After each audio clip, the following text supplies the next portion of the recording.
গোলকগঞ্জ আৰক্ষীৰ জেলত ২৮ নং দুৰাৰঘাট প্ৰথম খণ্ড প্ৰাথমিক বিদ্যালয়ৰ প্ৰধান শিক্ষক আনোৱাৰ হুছেইন।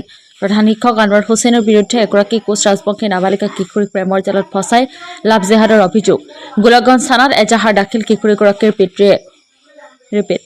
গোলকগঞ্জ থানাত এজাহাৰ দাখিল কিশোৰীগৰাকীৰ পিতৃৰ। গোলকগঞ্জ আৰক্ষীয়ে ১৪২/২০২৬ নম্বৰত গোচৰ পঞ্জীয়ন কৰি প্ৰধান শিক্ষক আনোৱাৰ হুছেইনক গ্ৰেপ্তাৰ কৰিবলৈ অভিযান চলায়। কিন্তু প্ৰধান শিক্ষক আনোৱাৰ হুছেইনৰ আৰক্ষীৰ চকুত ধূলি দি এক অজ্ঞাত স্থানত আত্মগোপন কৰে। আজি গোলকগঞ্জৰ থানাৰ ভাৰপ্ৰাপ্ত বিষয়া নৱজ্যোতি ৰায়ৰ নেতৃত্বত যোৱা আৰক্ষীৰ এটা দলে আগমনী থানাৰ অন্তৰ্গত ঝস্কাল দ্বিতীয় খণ্ডৰ অভিযান চলাই প্ৰধান শিক্ষক আনোৱাৰ হুছেইনক আটক কৰিবলৈ সক্ষম হয়।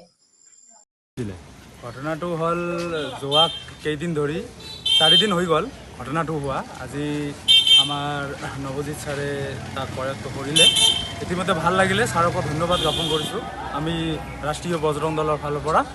আৰু এটা কথা, যিজন কুখ্যাত ক'বলৈ, যিজন কলংকিত এজন হেডমাষ্টাৰে যিটো ছোৱালীৰ লগত প্ৰেম বিবাহৰ প্ৰস্তাৱ দিছিলে, এইটো বহুত গৰিহণাযোগ্য। আৰু এনেকুৱা পৰিস্থিতি হ'লে আমি হাত গোটাই নাথাকিম, ৰাষ্ট্ৰীয় বজৰং দলে আৰু ঘৰ আন্দোলন কৰিবলৈ আমি বাধ্য হ'ম। আপোনালোকে কি দাবী জনাব?